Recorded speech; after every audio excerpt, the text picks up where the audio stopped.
Okay, so magandang gabi ulit sa ating mga kaibigan at taga-subaybay dito sa ating Jack 1 TV YouTube channel. So, ang ating topic ngayon ay itong how to prepare specifications and documents for a solar farm project. Okay, so simulan na natin. Okay, so at tayo muna magdasal. Sa ngalan ng Ama, ng Anak, ng Espiritu Santo. Amen. Amang banal, pinupuri ka namin at pinasasalamatan sa mga biyaya at sa tuloy-tuloy mong paggabay sa amin. Maraming salamat po sa pagkakataon na makapaglingkod sa aming mga kapatid at sa aming bayan. Sana po magawa ito ay magbibigay ng dagdag na kaalaman, kakayahan at kaunlaran ng bawat isa at para sa aming bayan. At sana po ay ilayo mo po kami sa mga sakit katulad nitong COVID at sa mga sakuna. Lahat pong ito ay aming tinataas sa iyo, dakilang Ama, sa pangalan ng iyong anak na si Jesus. Amen. So ako po ulit si Engineer William Masintuan, isang professional electrical engineer at isa ring certified renewable energy practitioner and expert. Kasama ko po si Engineer Armando Diaz bilang certified renewable energy experts.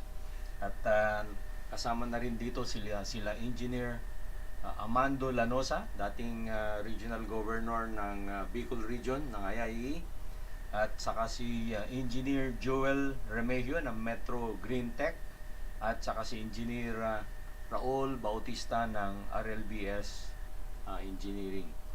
Okay, so yung mga iba na gusto ring maging certified renewable energy practitioner o CREX ay mangyari lang na pwede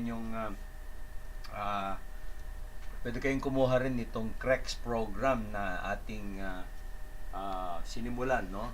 Actually nagsimula na siya pero pwede pang humabol dahil naman yung mga lecture ay uploaded dito sa YouTube. Okay? So ako po ay malakas tsumamba sa mga board exam sa electrical. Ako po isang top 1 sa professional electrical engineering exam, at saka yung dalawang exam pa, yung associate at saka yung assistant, ay kapwa rin nasa top 10 ako. At pati yung examen ko sa plumbing ay nasa top 10 din ako. So yun, at ako po yung nagturo ng mahigit 10 taon ng electrical engineering sa universidad, sa National University, at mula nung nagsimula yung Renewable Energy Act noong 2008, ay sa batas siya ng 2008, ay tayo ay nagsimula ng gumamit ng solar power. Nagkabit na tayo, maliit pa lang, hanggang sa unti-unti natin pinalaki yung atin. At nakagawa na rin tayo ng na-involve na tayo mula 40 hanggang 50 ng mga rooftops hanggang sa mga solar farms. Okay, so itong topic natin ngayon ay ito, paghahanda ng mga dokumento para sa isang solar farm. So ito 5 megawatts, pwede rin 10 megawatts, pwede rin 100 megawatts, at pwede rin mas malaki pa, 200, 300 megawatts. So, tandaan natin na space lang naman ang kailanganin ng isang solar farm, no? Pwedeng isang bukirin na hindi naman masyadong productive, pwede mong i-convert sa solar farm. Huwag naman yung lupa na masyadong productive pa siya sa mga lalo na sa mga pagkain, mga food production. Ako dinidiscourage ko pag yun ay convert nyo, no? Kasi mas kailangan natin itong pagkain, lalo na itong pandemic ngayon, no? Pero kung hindi naman siya productive, malayo ang irrigation malayo, tapos napunan nyo yung mga halaman, hindi masyadong mausbong o hindi malago, o ika nga ay lalo na kung tagtuit, lalo na kung medyo disyerto yung lugar. Pag medyo disyerto, suggestion ko maganda talaga na solar farm yan. Okay? Yan. At syempre, ang pinakamagandang lagyan yung bubungan ng mga tahanan dahil imbes na yung init tumatagos pa sa bubong mo, sa yero mo, at pumapasok sa bahay mo, haharvestin na siya ng solar panel sa bubong at i-convert na niya sa kuryente. Yun ang pinaka the best na solusyon natin, no. Meron din yung mga nagsasabi, pwede daw ilagay sa floating, no, lalagay sa lake o sa tubig, ganyan. Pwede rin naman, kaya lang naisip ko kasi na yung tubig, madalas naman yung tubig na yan, meron kang mga isda, so pag naharangan yung mga isda, bawasan sila ng oxygen dahil tatabunan mo sila sa ibabaw, baka naman mga matay sila, no? Maaring mabubuhay sila pero hindi sila magiging malusog. Kasi yung mga pagkain ng mga isda, yung mga planktons, kailangan nila ang araw. Pag tinakluan mo, wala. Pero kung hindi ring productive yung tubig mo, yung lake o what, no? At malaki naman, pwede mo naman siguro lagyan ng floating solar farm na tinatawag. Yan. Pwede naman. Bakit hindi? Pero ako, dahil yung production mo doon, ililinya mo pa, i-connect mo pa sa grid. So, medyo malayo siya, no? Malayo yung linya mo. Hindi katulad sa bahay, nandyan na ang load mo. O kung solar farm naman at medyo hindi kalayuan sa grid, yung national grid, national Napocor Grid o kaya National Grid Corporation of the Philippines, o mga local electric cooperative, maganda na yon. At hindi productive sa agriculture, pwede mo nang gamitin. Okay, so simulan na natin. Ito yung pinakang cover page ng proposal mo. Nilagay ko doon, may 5, may 10. So whatever, no? Baka kasi isipin nyo na pang 5 lang, pwede ring 10, pwede ring 20, pwede ring 30, depende sa pundo ng proponent. Kasi siyempre pera ang ano nito kung mas may pera ka, mas malaking lupa mo, mas malaking may ilalagay mo. Okay? So, ito ay mga sample lang, So, wag niyong isipin na ito yung exact na kung ano. Yung mga ginamit ko ritong mga data ay para lang meron kang basis na paggayahan pag ikaw ay gagawa nga nitong specifications, no? Okay, so sample ito, project site location, country, Philippines, Tanay Rizal, location 221.8 degrees east, 24.8 degrees east. So yan yung parang pinakang lugar niya, no, Okay. Location Sampaloc, Tanay Rizal, map attached, no? Coordinates north 24.8 and east 221.8 degrees. The site of the photovoltaic plant is approximately 68 kilometers east of the Quezon City Hall. The proposed site is relatively flat and may not require massive earth moving works. It is accessible by a narrow road from the main highway. Okay. Sunlight. The closest source of solar resource information is the red screen data indicated above or the minutes of sunlight data taken at any of the Manila airport sites, no? So pwedeng humingi sa Department of Energy o kaya sa Department of Science and Technology, no, DOST. The climate is generally sunny days and cold nights. So, ganyan yung prevailing dito sa ating bansa. Sunny days and cold nights. Lalo na itong lugar na ito, kunyari, bulubundukin to. Tanay, okay? Soils. The soil at the site are sandy loam with a bearing capacity of approximately 2 tons per square foot. So ito naman pwedeng makuha sa data ng tawag nito, mga geologist, no?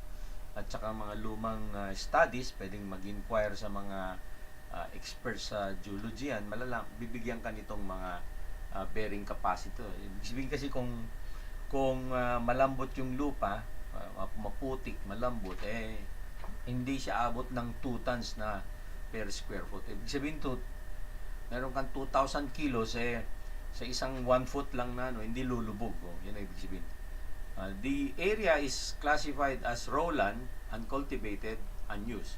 It is mostly grass covered with a few low bushes, no? The land is slightly rolling down, generally from north to south. So yan, pagka gagawa ka ng report, i-describe mong ganyan. So pupunta mo yung site, i-describe mo yung tsura niya. Ito yung sample lang naman, di ba? Shading. Shading happens only during foggy days. but the low latitude makes the angle of incidence upright during the brightest part of days. The large area of land for a relatively small plant size makes shading irrelevant. So, ang ano kasi dyan, kung may mga katabi pang mga malalaking bundok, malalaking mga puno, no? Ito naman medyo mataas siya ng konti, tapos ilalagay naman siya dun sa bandang gitna-gitna ng property. Okay, na hindi siya magkaroon ng mga shade o lilim o kaya shadow, no? Okay, security. Security at the site during construction will be the project owner's responsibility. So, nilagay ko lang dito, MEPF Solar will construct perimeter fencing of the site. The nearest three-phase interconnection line is a 230 kV line with the National Grid Corporation of the Philippines. Siyempre, remember, dito i-connect kasi sa linya ng GCP. Pwede rin kung kunyari, banda ka sa Batangas at malapit ang linya ni Batelec, pwede ka rin doon. O kaya kung doon ang project mo naman sa Casureco, Camarines Sur Electric Cooperative, yun, doon mo naman ikakabit. Pero siyempre, mas maganda na magkabit ka sa National Grid dahil mas mababa ang kumbaga doon mas marami kang market, no, buyer na mga kumpanya. Samantala kung idirekta mo lang sa local co-op, ang kliyente mo si co-op lang. Okay, primarily si co-op. So magipag-arrange ka kay co-op. Pero kung maganda naman ang arrangement kay co-op, bakit hindi? Kasi mas malapit naman si co-op na customer kaysa dun sa customer ni NGCP. Kasi kung project mo nilagay mo sa palagay natin dun sa Aurora, no? Sample lang natin Aurora. Di ang haba pa ng linya. So mas maganda na i-offer mo na kay Electric Cooperative, kay Aurora, para wala na masyadong losses. Yung sobra na lang ang dadaloy papunta kay NGCP. Okay? Yon. At pwede namang sukatin doon. Okay. Planning data for solar PV facility. Advantage of climate based on NASA surface meteorology and solar energy red screen data. So, these are just samples, no? Details. Unit climate data location. Latitude north 24.8 degrees, no? Longitude east 221.8 degrees. Elevation meters 135 meters above sea level. Heating design temperature Celsius 20.61. Cooling design temperature Celsius 31.22. Earth temperature amplitude, so a difference, no, between 7.81 degrees. Frost days at site, wala tayong malamig na rito kasi hindi naman tayo frigid o yung malalamig na bansa, no. Okay, so ito are just taken again from the red screen data, which is halos ito typical na sa buong bansa ito, halos di na of course lalo na pag dito sa Luzon, no. Air temperature 24.2, ang mataas lang itong mga April, May, April, May 27.1, 27.1. Relative humidity 79% hanggang 80.2. So medyo mataas kasi Pilipinas, maraming mga ilog, bodies of water, no? Napalibutan tayo ng dagat. So yan. Then daily solar radiation horizontal. Okay, so kilowatt hours per square meter per day. So itong data na ito ay given na to. Makita mo pagka Abril-Mayo, yun ang pinakamatataas ang liwanag. Ayan, 5.99, 5.53 kilowatt hour per square meter. Atmospheric pressure 100, halos the same, no? Okay. At ito pa, wind speed January medyo mas mataas, pati November at saka December, no? Nagsisimulang tumaas ang November, December, tapos January. Hanggang babagal siya ng February, March, super bagal na nitong May. Kung kailang sobrang init, mas mabagal. So understandable 'yon na pagka mababa mabagal ang takbo ng mga hangin natin, mas mainit, natural, no? Yan. So yung panahon ng Abril, Mayo, Hunyo na tag-init, yan, mabagal ang takbo ng hangin. Earth temperature 24, ganun din. Ang pinakamataas sa kanya is itong April and May. Ayan, April and May. Heating degrees, 0. Cooling degrees, Celsius days. Cooling degrees, days. So, parang sinasabi niya na degrees days ito, no? Degrees days. Okay, base sa binigay niyang temperature, no? Okay. At ito yung location niya. So you have to indicate, meron naman tayong Google Map, pwede mong kunin tapos i-reflect mo kung saan lugar with respect to the main road. So indicate mo yung main road, then gaano kalayo, no? So you have to indicate. Makukuha mo naman din sa Google tong distance nito. Okay? Yan, and a closer look of the location. Yan, pinakita na. So, at a closer look of the layout, kunyari, yan. Of course, itong 48 tsaka 21, hindi na mag-reflect dun sa 10 kasi yung original pinagbasehan nito is 5 megawatts, no? 5,000 kilowatts or 5 megawatts, ganito kalaki. Ngayon, kung 10 megawatts, double mo halos to, no? Although, pwedeng less kasi nga yung pinagbasehan nito yung polycrystalline. No? Pwede ka rin gumamit dito ng monocrystalline na mas mataas ang efficiency niya. At saka, mula nung naglabasan yung mga monocrystalline, nag-improve din ang mga output ng mga solar panels. Yan. So, here is just a typical of a finished project, no? Where you would see the site to be a rolling terrain, and you would still see a part of the project na pwede pa madagdagan, no? Yan. So, pero ito napili dun sa isang property para protected siya against the wind, no? So, andyan sa palibot niya yung mataas na bundok, yan. At nilagay siya dito, no? Pero sa China, nakita ko, nilalagay nila maski sa bundok yung mga solar panel. So, pwede naman, you just have to calculate the wind loads. So, you have to make the foundations a little bit more sturdy, no? Mas matibay para sure lang. Dito kasi sa atin matindi ang hangin, no? Lalo na kung dun sa bandang Samar o Leyte, medyo kailangan tibay-tibayan mo ang foundation and mounting, no?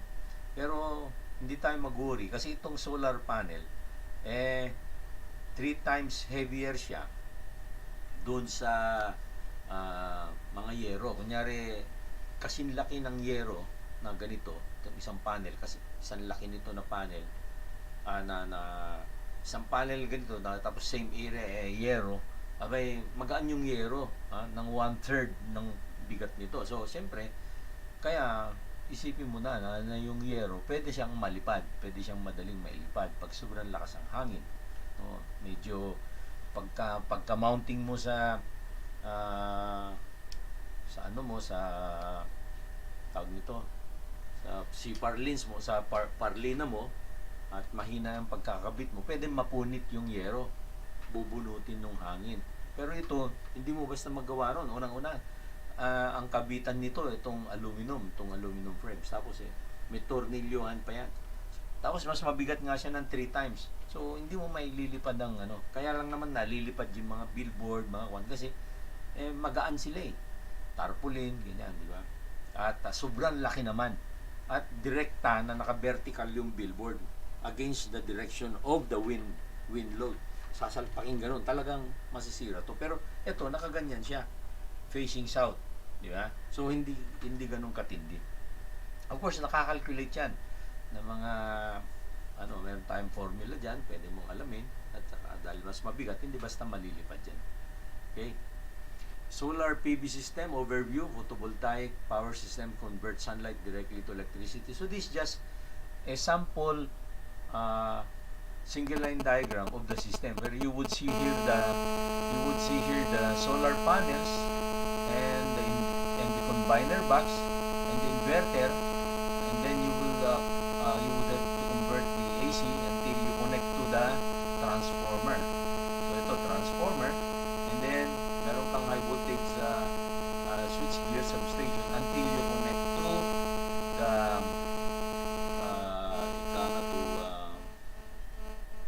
the to the grid. Okay? Kaya may tumatawag hindi pwedeng sagutin. Mamaya ka na, pasensya na. Okay, so ayan, here is another picture of that solar farm na pinakita ko kanina. Na ayan, makita nyo yung layout ng mga kwan. Kung minsan makita mo may part na malalim. Although ang suggestion usually is medyo patagin ng konti, no? Pero wag naman masyadong patag, no? Itong medyo ganyan lang siya, rolling terrain, para pag umulan, meron namang daluyan ng mga tubig. So maglalagay ka kasi ng drainage para hindi naman mag-flooding sa lugar. Yung tubig baha, kung malakas ang ulan, pupunta lang sa storm drain, no? Na hindi naman niya sisirain itong mga pundasyon nitong itong pinagpatungan mo, no? Yung mga support mo na yan. Siyempre, meron kang mga concrete foundation, diyan nakakabit itong mga poste-poste. At siyempre, naka-bracket ka yan. Simple lang yung mga bracket. At yan. So, ang side na ito, facing south siya. 12 degrees. Okay? So, yan yung optimum na sinasabi ko lagi for Central Luzon, Metro Manila to Southern Tagalog. 12 degrees ang tamang mounting. Okay? Photovoltaic plants and the importance of electrical components. The PV plants consist of PV array, photovoltaic solar array, junction box, inverter, meter, grid connection, DC and AC cabling. And in addition to the PV modules themselves, each and every system components is a crucial factor in long-term profitability and operating safety when generating solar power. The integration of all the components is therefore becoming increasingly important for installation and operation. By the way, no, ang solar farm ay isa sa pinakamagandang power generation ngayon kasi nga because of the preference dun sa inverter, no. Tandaan natin na ang energy from the renewable power plants are priority energy, no. So priority siya. At hindi na niya kailangan pa ang control ni ng isang central station, no? Kasi yung ibang power plants, yung mga geothermal, etc., hindi sila kailangan si NGCP i-apportion niya yung production ng isang katulad ng geothermal at saka hydro, no?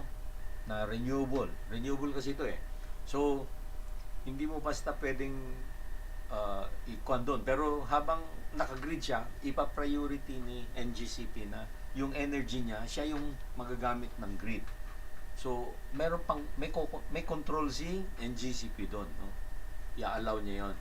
Okay, so nasa batas yun na priority yung kwan, pero hindi automatic kasi gagawa si operators, yung control desk operator ni NGCP ng paraan para may prioritize siya. Samantala itong si solar farm, automatic kasi na itong inverter ng mga solar panels ng PV, no? Pagka nag-on na siya, automatic itutulak na niya yung energy niya para siya na yung unang magamit sa grid, no? This would be very clear kung kunyari sa mga home rooftop, andyan yung inverter mo, so immediately gagamitin na kagad ng loads mo sa bahay, no? Dito sa solar farm, magfo-flow pa muna siya sa magfo-flow siya doon.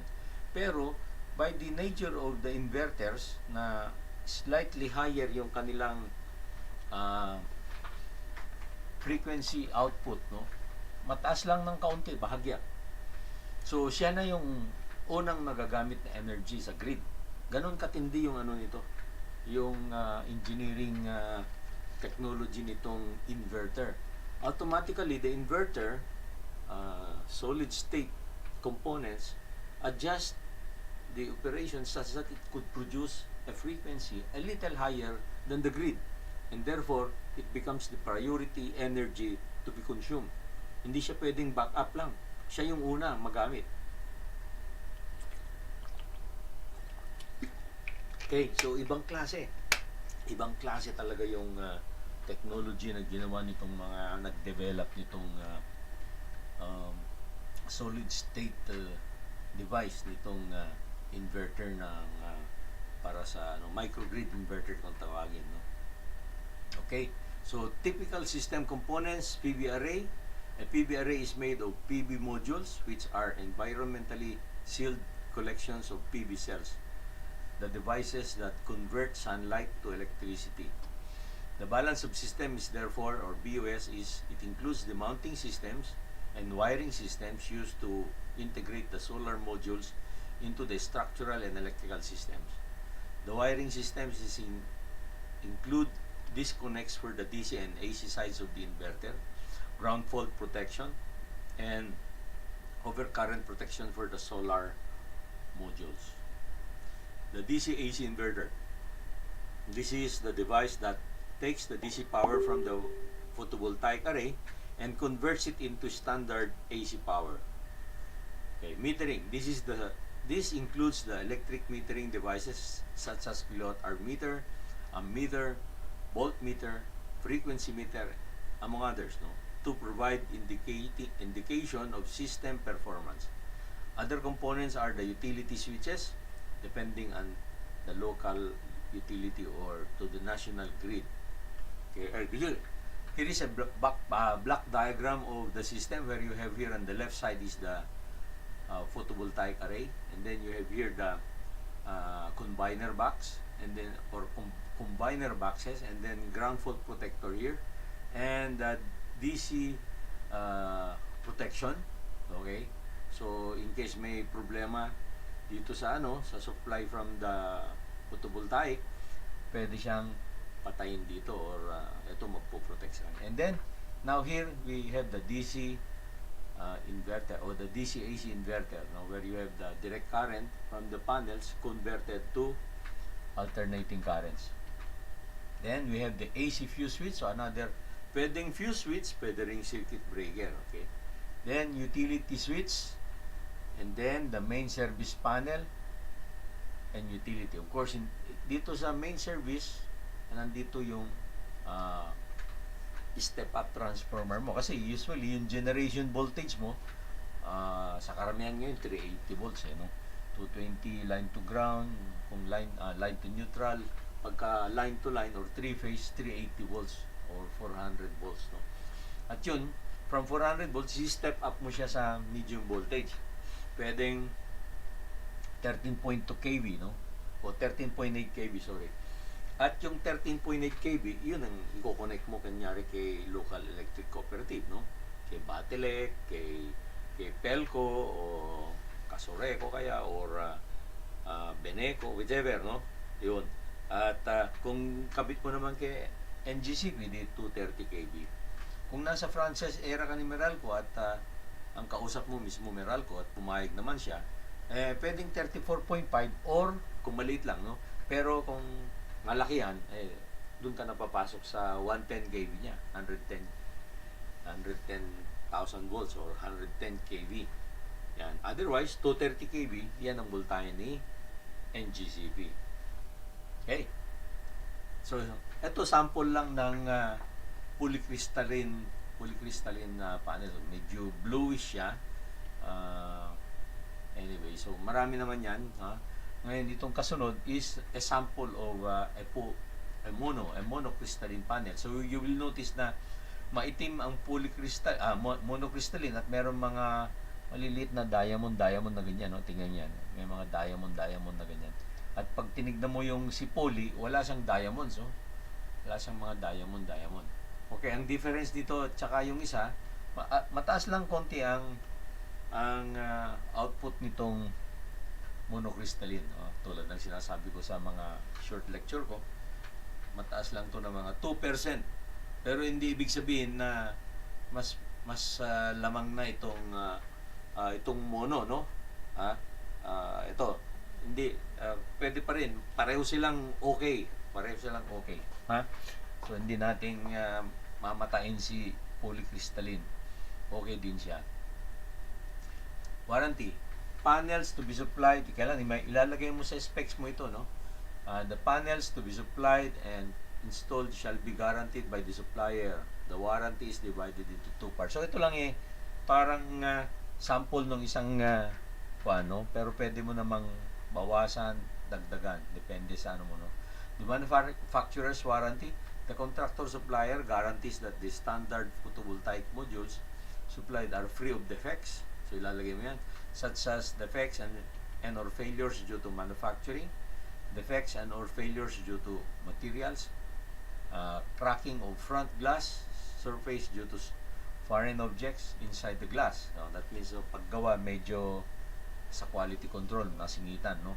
Non-conformity to specifications due to faulty manufacturing and or inspection processes for a term of 30 years.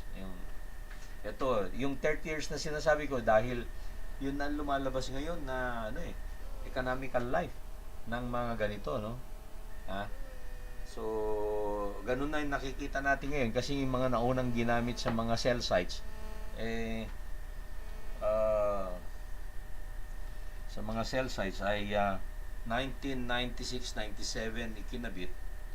Ano na ngayon, 2020, lumalabas na mga 22, 23 years na nakabit ng mga yan, okay pa sila. At wala namang apparent na failures dun sa mga solar panel. Kasi static siya, hindi naman siya revolving, hindi naman rotating. Kaya matibay talaga siya. Okay, so, should a module be defective, the supplier shall, in accordance with the provisions of the purchase, repair the defect or supply module with no defects at its also discretion. So, ito ay parang nilagay lang na provisions. Pwede mo siyang i-refine to protect your company. O kung ikaw naman nagbibid, pwede mo naman gawin na medyo less na mahigpit, no? So, depende ka, no? Kung ikaw yung magbibid or ikaw yung naggagawa ng specs para pabid mo. Pag ikaw representing the owner, madalas gagawin mo mas mahigpit itong specs, di ba? Pero pag ikaw magbibid, gagawin mo mas maluwag para hindi ka mahirapan pagka na-award sa'yo, di ba? Ganun lang So, ito, nasa iyo na kung paano mo bawasan. Kung ikaw sa bidder, bawasan mo ng bawasan itong nakalagay. Ngayon, kung ikaw owner's rep, higpitan mo naman, no? This manufacturer's warranty covers only the transportation cost of for the shipment of any repaired, replaced PV modules to the applicable location and does not cover the transportation cost of the modules to the supplier or the supplier's authorized agent and costs associated with installation, removal, or installation of the modules. Limited power output warranty. The supplier shall warrant the power output of the modules as follows. Within the first 10 years from the date of sale to the customer, the modules shall exhibit a power output of not less than 90%. So, karamihan yan, yun ang sinasabi nila, pagka first 10 years, hindi siya, kaya pa niya ng 90% or more. Yun ang sinasabi nila. Pero, base sa nakita nga natin dun sa mga cell sites, mas matagal. Hindi sila bumababa ng output. Kung meron man pagbaba ng output, kaunti lang. If a module performs at less than 80% of the original minimum rated power as shown in the specification sheet within a period of 25 years, as from the date of sale of the supplier and provided the supplier attributes a loss of output to this nature to the aging of the glass, the cell, or the EVA foil, the lamination, and following its own investigation with its own measuring instruments under is standard industry test conditions. Itong EVA, hindi ko maano kung anong ibig sabihin nila. Anyway, mamaya makuha natin. The supplier shall deliver additional modules to replace the missing power output or repair or replace the modules. This applies only to modules used in dry land. No? The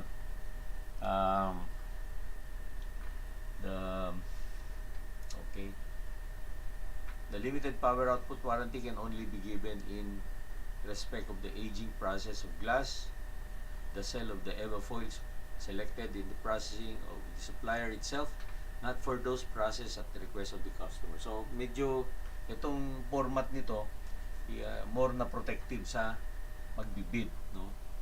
The exchange of the additional delivery of the module shall not extend the period of limited power output. So again, mapunan mo, parang more na pinoprotektahan nito yung bidder. Okay, so pag ikaw bidder, siyempre, ito ilalagay mo. No?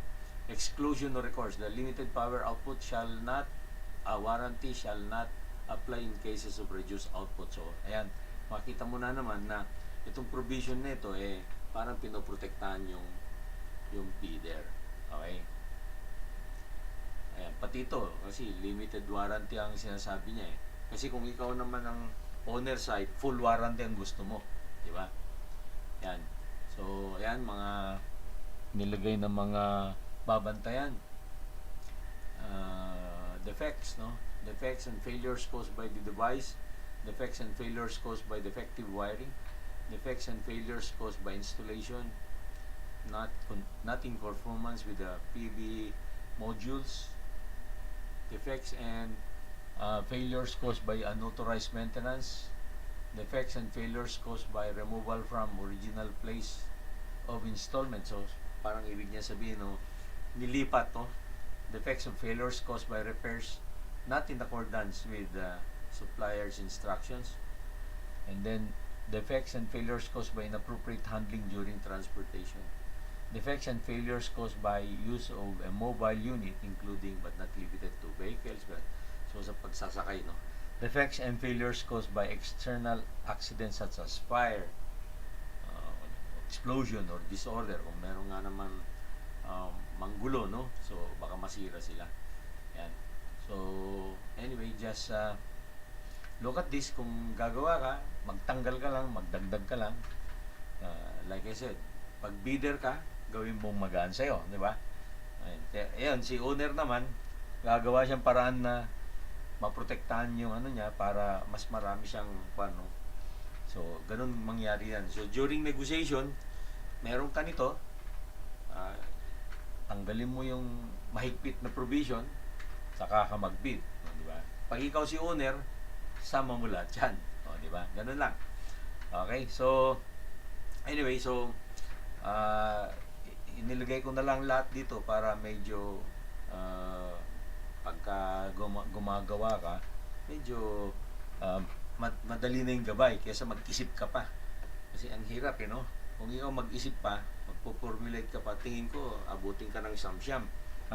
Kasi itong mga ganitong trabaho nito, gumagawa lang mga foreign consultant. So ito, ini-introduce natin sa Pinoy para magkaroon tayo ng lakas ng loob para gawin din ito kung meron ganyang project. Okay? Okay, module testing and corrective measures. Before shipping the panels, the supplier shall provide maximum power data from random samples. So ito, tinetest muna sila bago i-deliver, no? Kunyari saan ang galing na bansa, no? Okay, so ilalagay mo dyan para kung ikaw yung consultant designer,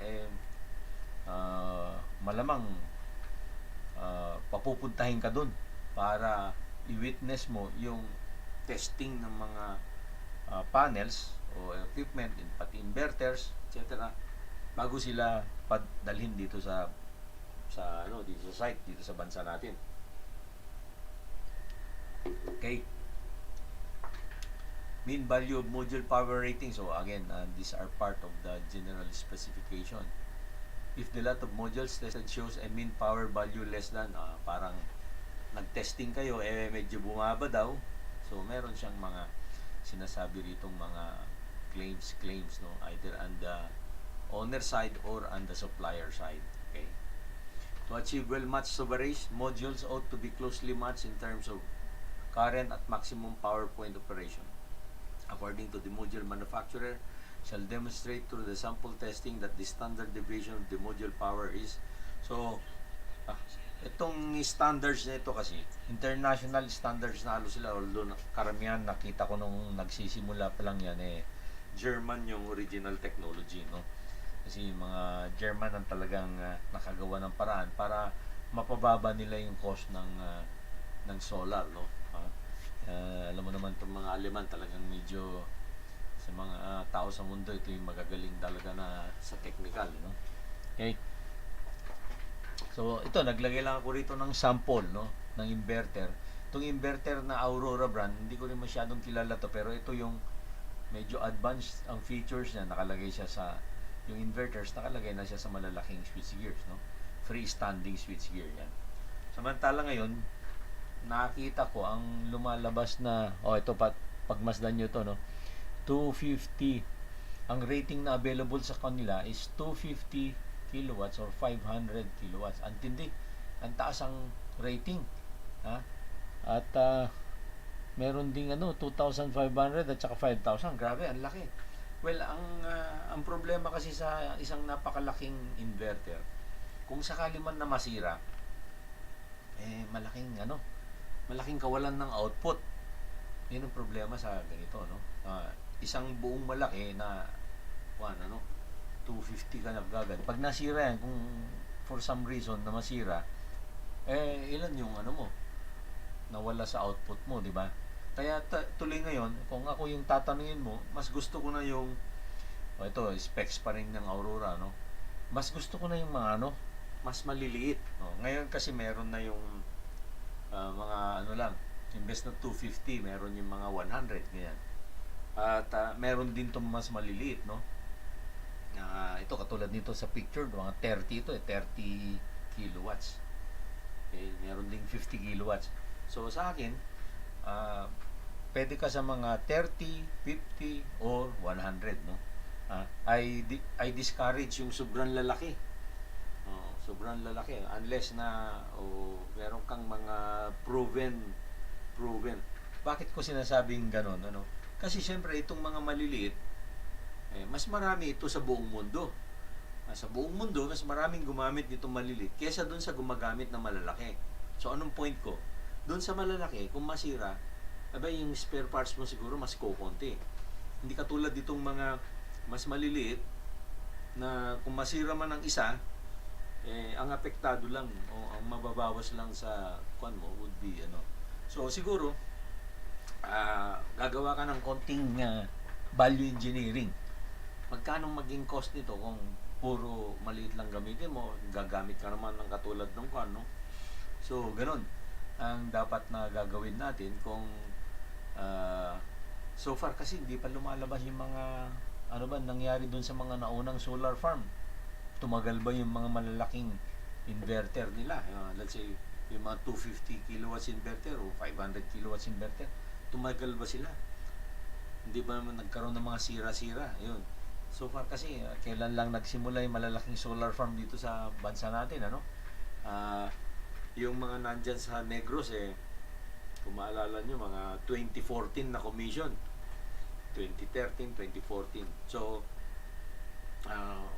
roughly about 6 to 7 years pa lang sila. Hindi pa natin nalaman talaga kung anong kondisyones nila. Okay? Although may nakikita ko minsan, some of them want those inverters to be properly maintained. Ako naman, ang sinasuggest ko lagi, kasi ang ganitong electronic device, maselan sila sa temperature. So, dapat improvein mo yung ventilation mo. Okay? Sa mga installation mo ng ganito. Okay, so ito is SMA, isa sa mga matibay na US German models, at ito naman yung Fronius model, no? Fronius model. Ito yung mga sinaunang matibay. At ito, ano ba itong model ito? Ito na yung mga lumabas na gawa ng China, yung mga Solax, Solis, so far na malaking kamurahan niya dun sa mga naunang kwan na Kasi alam mo naman, nung later on na kasi itong mga German at saka American companies diyan nagpagawa sa China, sa maigsing panahon, nakopya na ng China yung design. Tapos pinapalitan lang ni China ng mga takip at saka sila yung gumagawa. Kaya alam nila. Of course, meron tayo ngayong merong sentimento ang tao sa mundo ngayon na medyo nagagalit sa mga Chinese, sa China. Pero, wala to. Let's be practical Saan galing yung mas mura na equipment, di ba? Hindi naman, pag pumunta ka sa mga European, sobrang mahal. Di ba? Abutin ka na mas matagal na bawi. So, kailan lang practical ka. Okay? So, inverter warranty, individual planning is an essential factor for the performance of the solar farm system. The more efficient the system, the higher the energy yield. With the new communication service, every condition can be monitored and reported on the fundamentals of the system operation. This feature offers key tips to improving productivity and keep management informed of any remote problems. So, ito, sinasabi dito kasi meron siya yung mga Wi-Fi monitoring. No? Kaya nang ma-monitor ng yung SCADA mo, kaya mo nang ma-monitor yung mga output. No? Ganun nakatindi. Okay? Each central inverter shall have a standard warranty that includes absolute support. Okay. Samples of other warranties: extended warranty, kung gusto mo ilagay, uptime assurance, commissioning, and then a maintenance warranty. So, medyo madami, no? So, whichever and decide. Again, DC combiner box are boxes where you combine the different arrays. Okay? So, from the different arrays, bago pumunta sa inverter.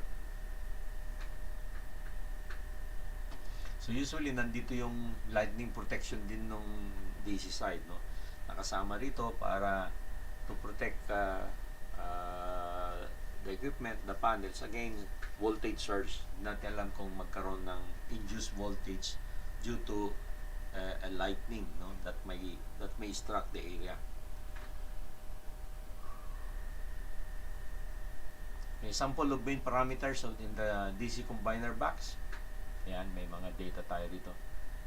Parameter values on the right side, left side the name or description, no. PV array voltage range.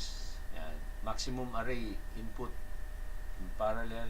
So, 16 yung naka-design na maximum naka-parallel. No?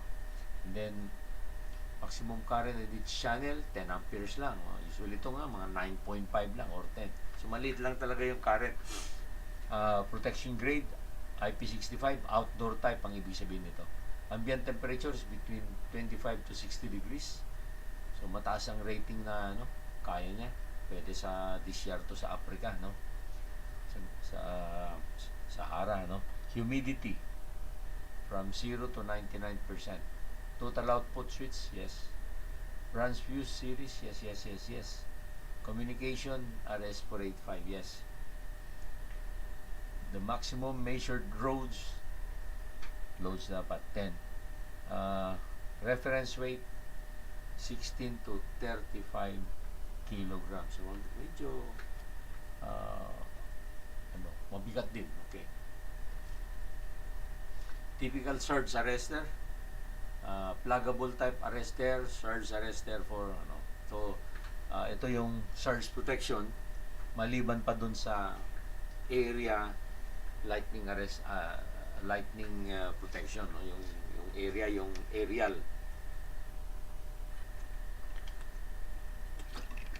Okay. The remote indication contact, overall width 36. So this is the surge arrestor equipment, no? Pluggable type. So ito yung specs niya, medyo maliliit lang. Ito pa, mahaba, no? At ito 3 pages at 4 pala ito, pati ito. So it's a typical data, no? At ito yung mga lightning surge or surge protector, no? So yan siya, composed of you have the line 1 and line 2 of the DC side and the ground, no? Neutral and the ground. Okay. Okay, tapos AC distribution panel, pagka kasi after the inverter, meron ka ng sa combiner box DC direct current. Tapos ito na ngayon yung sa kabila na ng inverter mo. Dahil napakarami kang inverter sa solar farm, kukolect mo yung output niya, yung AC niya. Okay? So, kung dun sa DC side, masela ng connection mo, no? Hindi mo pwedeng pagparallelin yung magkakaibang voltage, no? Kailangan pare-pareho. So, yan ang problema dun sa side ng DC, no? Hindi mo basta pwedeng pagparallel. Mas maganda yung nakaseries ang maraming panels. Ang problema naman, ang mga inverter, karamihan mo up to 1,000 volts, although alam ko may lumalabas na 1,500 volts DC na. Kasi kung 1,000 volts, so many panels lang pwede mong i-connect in series. At tandaan mo, kung nakaka-series ka kasi, maliit lang ang current mo at mas maliit ang losses mo. Okay, so yan. Ngayon, sa AC side naman, ipaparallel mo lang sila. Yung mga output ng inverter, paparallel mo sila. Kukolect mo, papunta naman ngayon dun sa low voltage side ng substation mo. So, meron kang switchgear, kukolekta mo, no? So, say for example, yung switchgear mo, 400 volts ang rating, then transformer, step up mo ngayon sa, let's say, either 13.2 kV or kung hindi naman, pwede rin 34.5 kV. Okay. Kung let's say nasa Meralco franchise area ka, pwede kang mag 34.5 kV kasi pwede mo rin, kung meron kang arrangement kay Meralco, pwede mo ibenta, pero usually hindi. I remember yung nasa ibabaw ni SM North, yung power output nun hindi binenta ni Solar Philippines kay Meralco, bagkos supposedly inject niya kay NGCP. So may arrangement lang, pero ang bumibili actually is si NGCP bago niya ibalik, no? Otherwise, kung pwede na niyang i-feed sa loob ng mall, o di ba? Pero hindi, kasi yung nakakuha niyang rate kay NGCP sa Department of Energy pa nung 2012, 2011, nung ginawa yung project, mas mataas yung rate niya via yung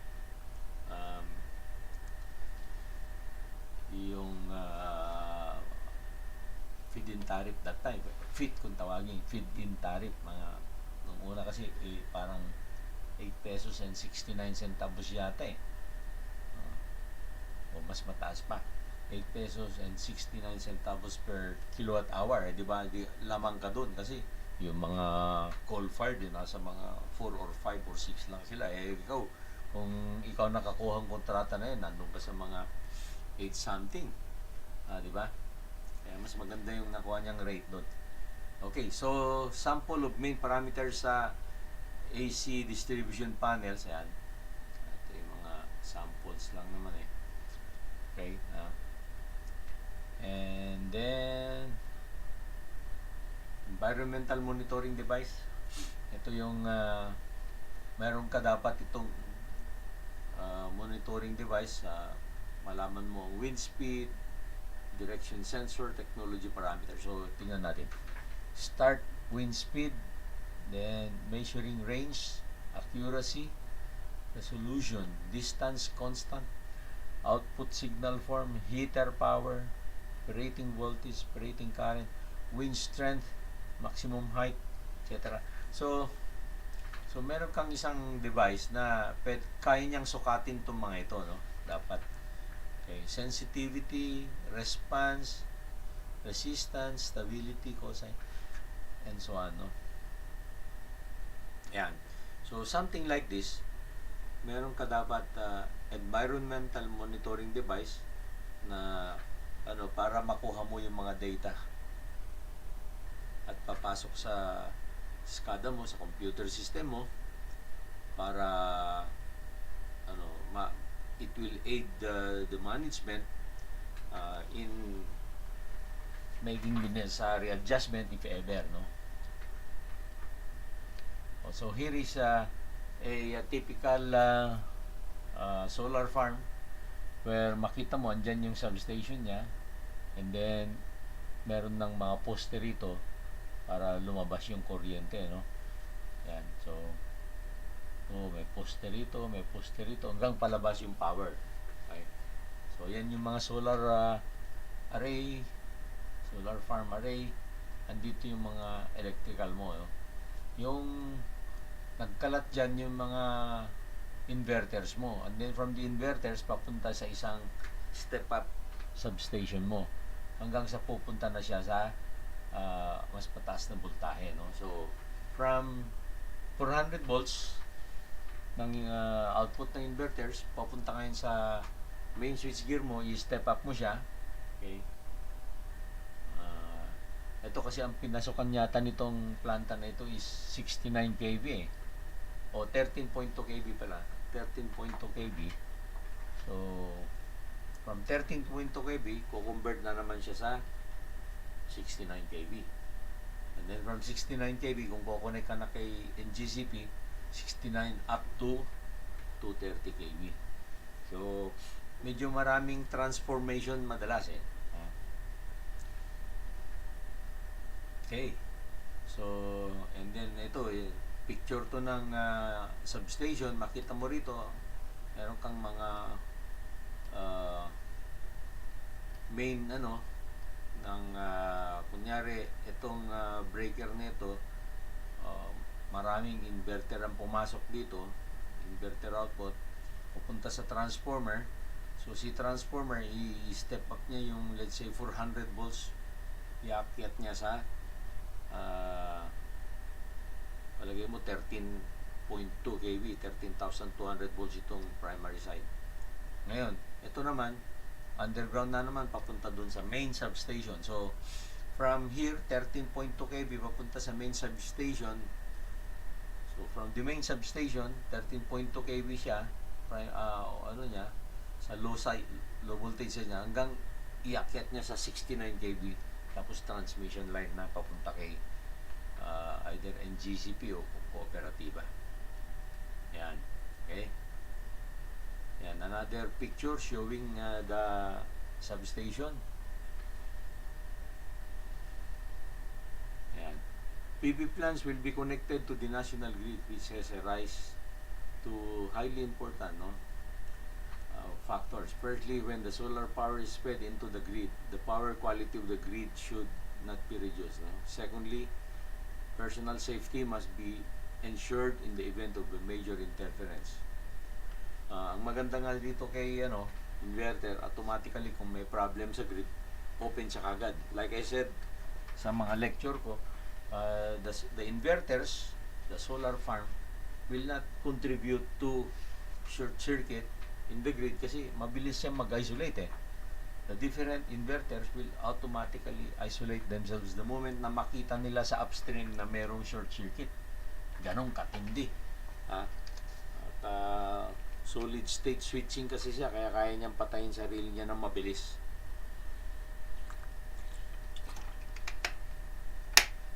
Okay.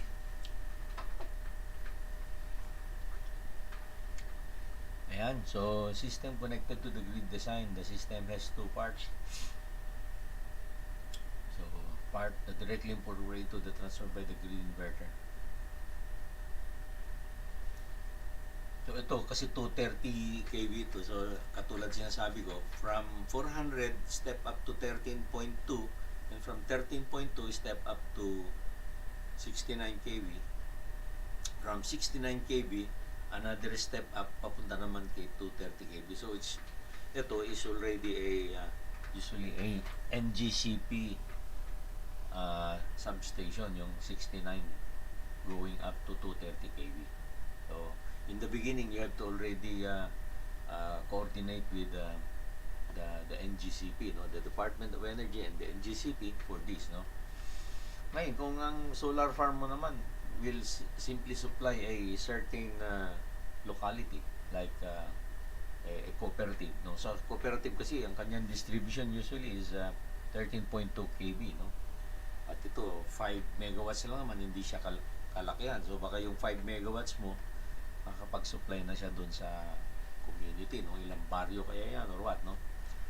Ngayon, no, kung isa namang talagay mo may magtatayo ng export processing zone sa isang lugar, tapos maglalagay ng solar farm, aba, pwede rin. So, if-feed mo na dun sa pero siyempre, ang kausapin mo pa rin will be the local electric cooperative, if it is cooperative. Okay? Or if not, diretsa ka pa rin kay National Grid. Dun sa mga island na naiwan pa rin kay Napocor, yung mga island grids, no? Tingin ko, madali rin mag-coordinate sa kanila kasi si island grid, tulad yung mga Marinduque, Catanduanes, Romblon, etc. Under government pa yung national power. So, tingin ko mas madali mag-coordinate yan kaysa dito sa malalaking grid. Kasi sa malalaking grid, may natural na sila parang nafe-feel ko na hindi sila masyadong sa solar, no? Although, wala silang choice dahil nasa batas natin yan, no? Okay. System overview. Since the whole system needs to be connected to the 230 kV voltage grid, so the system must include a set of 34.5 or 69 kV, no? Whichever, no? For this, the 5 megawatt solar photovoltaic generation system project, we use sub-block power. Ang ginamit dito is 10 grid units of 500, each 500 grid unit access to 34.5 kV. So dito lang, sinabi ko lang 34.5, pero pwede rin up to 69 kV ka. Okay. Monitoring devices, 24 hours continuous monitoring of the operation and conditions and digitals, no, of the grid inverters, real-time display. So may mga monitoring na yan. Current total power generated, B, total daily amount of power generated, C, accumulated total amount of power generated, D, total CO2 reduction quantity. Ito parang ina-estimate niya yung nabawas, no? The graph of the daily power generated. Number 2, check the operation digital is inverter. Then DC voltage, DC circuits, DC power, DC volt, AC circuit, and so on. So, ang daming detalye na pwede mong i-monitor. Kaya kung naka-eskada ka na, pasok na lahat doon sa computer mo. Hindi na mahirap mag-monitor. Hindi katulad nung araw na magre-reading ka pa mano-mano sa mga ammeter, voltmeter. Monitoring the operation conditions of all inverters, siren for emergencies, too high network voltage, etc. So on. Anyway, so area lightning protection. So ito yung sinasabi ko kanina na maliban sa meron kang surge protection sa mga panels, bawat maglalagay ka pa rin ng area protection kasi kung minsan pag tumamang kidlat at dumirekta rito, posible na yung surge protection mo dyan na mga maliliit, maaaring hindi nila makayanan. So, itong area protection, mas recommended pa rin ito. Kasi dyan lang sa air, huli na yung kidlat. Huli na siya, grounded na. Yan ang advantage nitong area lightning protection, na lalo na yung early streamer. So, ito. Yung isang malaking solar farm, nagpakabit siya ng ganito, no, sa amin. Kaya ito, ginustify natin na kailangan niya kasi kung hindi, napakamahal yung equipment para masira ng kidlat, no. Yan yung pagkakabit ng mga early streamer device sa tuktok niya. Of course, do not be misled, parang ang taas yung bundok. Hindi, kasi kinunan ng picture sa baba, kaya akala mo mataas yung bundok. Pero kita mo naman kanina yung mga bundok sa likod, hindi naman ganun kataasan. At ito yung paggawa ng mga grounding connection, no? Gumamit ng mga yung bang Erico Cadwell, no? Caldwell. Yan, makita mo makinis. Ito yung pang-holma niya, no? At sinisindihan yan. Pag sindi mo, natunaw yung bronze. Yan, so magandang pagka-connecta. So ito ground rod, ito naman yung cable. Okay, ito yung mga components ng Cadwell, no? Yan, kita mo yan. Cadwell mold sealer. So, yan. Okay. So, ito yung sample ng mga poste na ginamit doon sa project na yan. Galvanized steel poles para doon sa lightning protection. So, parang hindi ako nagkakamali. Ginamit namin dito. Taas nito is 8 feet. 8 meters ang taas ng mga ito. So, medyo mataas din, ha? 8 meters, roughly. Wow, taas. No? So, 8 kasi, roughly almost 3-story. Almost 3-story high ang bawat isa. Kasi yung early streamer, dun sa dulo mo ikakabit dun, sa pinakadulo. Ayan, at ito yung kinabitan namin na itong mga bilog-bilog, yan yung area ng scope of protection ng bawat lightning protection device. Kaya yun sa project na ito, umabot siya ng mga 51 yata. Ito, hindi ako nagkakamali, 51 lahat itong nailagay. Ayan, so nag-overlap siya para siguradong maprotektahan yung mga panels, inverters, saka mga substation. Okay, so PVC system installation, bar chart schedule. So ito yung typical bar chart. So pwede mo siyang lagyan para ma-inform yung mga bidder o yung sino man o yung owner kung gaano kabilis gawin, no? So itong typical nito, pinakita lang January, February, March, April. So it's just an example. Pwede mo siyang tignan dito kung anong items para ma-adjust mo. Ayan, medyo blino up ko lang konti. Site survey, equipment procurement, construction drawings, electrical drawings, and so on, no? So yan, typical, hinati ko para medyo mabasa. Ito yung kalahati niya sa baba. Yan.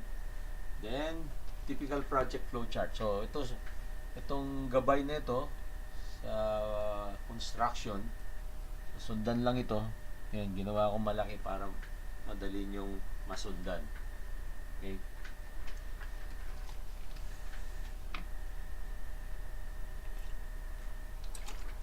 Okay, sandali lang. Medyo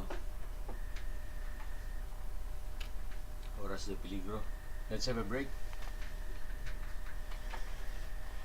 Mamaya babatiin natin yung mga nasa chat box.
Okay, so we are back. Let us go to the chat box. Ayan, so let me read. Okay, nandito si Alfred Hamelarin. Good evening. Then Rowell London, nandito. Good evening.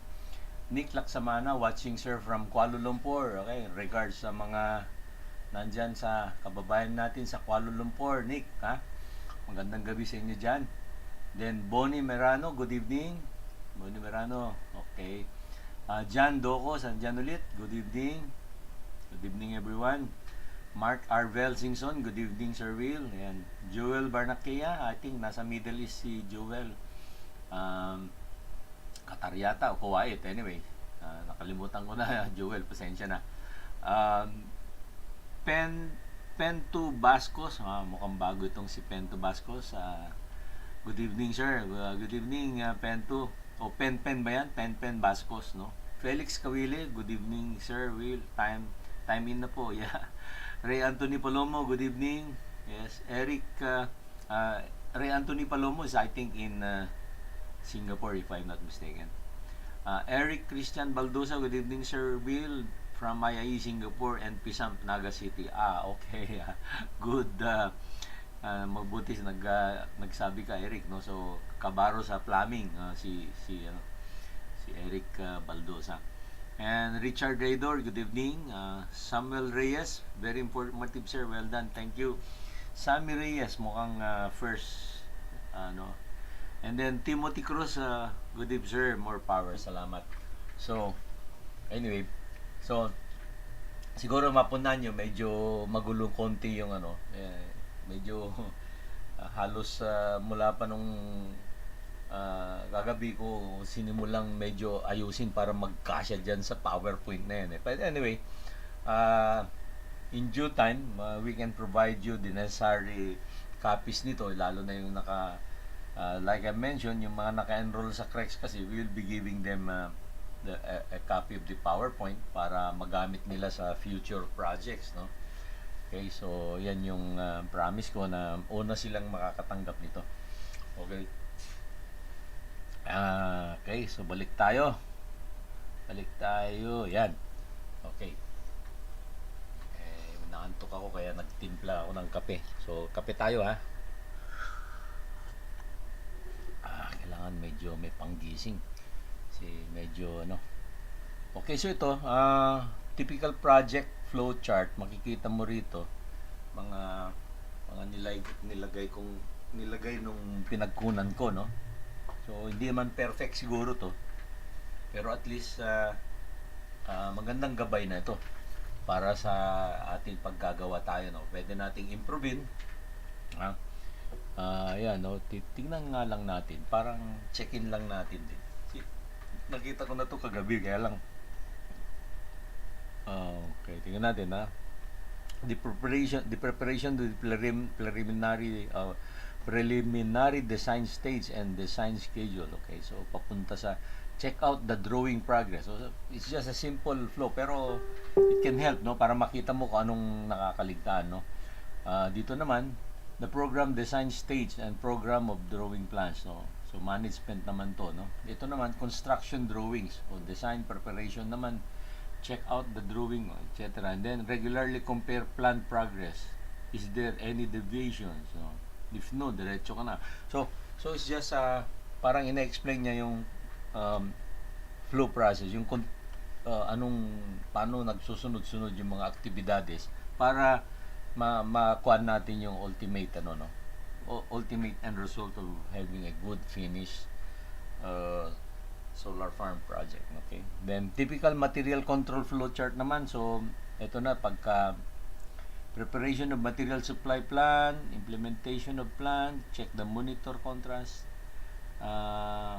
contract, no? Comparison of actual and plan, ensure that the project can proceed smoothly, whether to adjust the construction schedule, adjust sa construction management. Okay? Yan, sample project milestones, kailan nagsimula, sample ko lang to, no? Pinalitan ko yung mga date na nandun sa dating pinagkunan ko. So, anong date?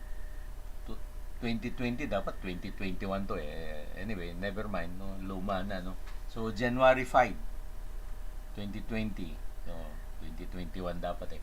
Then, February 25, itong infrastructure work. February 25. And then, equipment installation, April 25. Integration to the national grid, May 20. Self-check audit, parang ito yung commissioning and testing, May 25. So, yan. So, parang pwede mo naman adjust yan base sa una, gagawa ka muna nung bar chart eh. So, ito parang idea lang nung milestone, no? Okay. Design document of owner milestones for design phase. So, yan. Nagkahalo-halo lang yung figure and dates.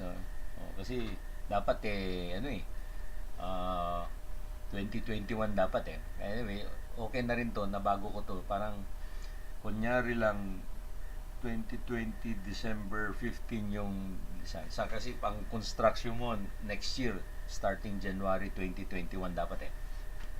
Hindi na bago doon, okay? So, electric chart, implementation, etc. Drawings, catalog, major equipment materials, system connection. So, all of this, pwede mo namang gabay to, pwede mong improve, no? Implementation of specific catalog, etc. until yan. So, maglalagay ka ng delivery date sa kanan. Pwede mong bawasan, pwede mong dagdagan, pwede mong improvein. Okay? So, ito. Typical organizational chart. Ito naman, typical lang to. Pwede mo namang improvein, no? Design manager, purchasing, implementation, quality control, integration works, like yung mga iskada mo dyan, system testing, so commissioning naman. Under the of course dito, kung anong gusto mong title dito, project manager o construction manager, then may assistant siya. Okay. Siyempre, maglagay ka rito secretary. Okay lang, sexy. Okay, yan. Just an idea of the typical manpower para lang, kasi kailangan mo to para ma-estimate mo yung total project cost later eh. So magba-value ka dyan, ilan sila, ilang araw sila dyan, ilang buwan sila. So you can come up with the total cost, no? So bisor, karpintero, mason, mayor, etc. Ayan, another one, months estimate naman ito. So January, February, March, April, May, maglalagay ka kung ilan nang nandyan. So, siyempre, project manager, isa lang yan. Assistant project manager, isa lang yan. Pero pagdating dito, supervisor, 5. Kasi iba-iba yung departamento, no? Ito, 5, 8, 9, tapos patapos na, 6 na lang. Yun, so, at least may gabay, no? Then, labor curve. Sa simula mo, mababa pa yung dami ng tao mo, hanggang pataas ng pataas, hanggang pagdating na kinakabit na yung mga main the panels and including solar panels, inverters and the switch gears, substation, marami na hanggang magko-commission ka na, konti na lang. Installation work is very sensitive to specific site layouts. So paiba-iba, no? An experienced crew can install a 2 kilowatts non-PV system into 2 to 4 person days. Yan ang sinasabi niya sa 2 kilowatts non-PV. Pero pag photovoltaic, madali nga lang gawin kasi open space, open area. Diba? Imagine mo, open. Pero mas madali gumawa. Hindi katulad dun sa mga planta na meron kang mga iniiwasan na Kaya, problema lang sa site, siyempre mainit. Lalo na dito sa bansa natin. Pero kung sinimulan ng trabaho ng January, February, March, April, May, medyo okay pa. Ang problema mo kung gagawa ka ng mga bandang June, July, August, September, ayan na yung ulan, ayan na yung bagyo. So yun ang problema. So kaya ginawa natin schedule, kunyari January, February, March, April, May. Okay? So yung time na dry para hindi ka apektado ng ulan-ulan. Okay. Major construction equipment, pwede kang maglilista ka na lang ng, kung ikaw nag-i-specify, sabihin mo na the contractor should have a grader, roller, dozer, excavator, mixer, genset, welding machine. Ilista mo lahat yung ma-imagine mo na kasama dapat, no? Bar cutter, testing equipment sa kuryente, and so on and so forth. Then, construction and installation, solar system installation. So, qualified solar cell inspection, solar system, solar bracket installed in place. So, yung mga equipment. Okay. Then, check the solar tank. Bakit solar tank, okay. Cover and pull of the okay. Check solar surface dirt. Solar installation should be balanced. Section and top wiring. Give ID to each according to the solar installation chart. So, check the solar connection. The entire group of solar connected with each other. Okay, so mga detalye niya. Hindi ko masyadong na-correct yung grammar. Anyways, improving ko yan bago ibigay. And then, DC panel cabinet. Ito yung sa mga combiner box, no? DC panel wiring. Before solar connected to the load power, switch should be placed in the opposition which the solar positive pole connect with the positive pole of the solar charging device of the load. Negative pole is the same. Construction of surge arrestor and grounding. So, laging grounded yung isang dulo ni surge arrestor.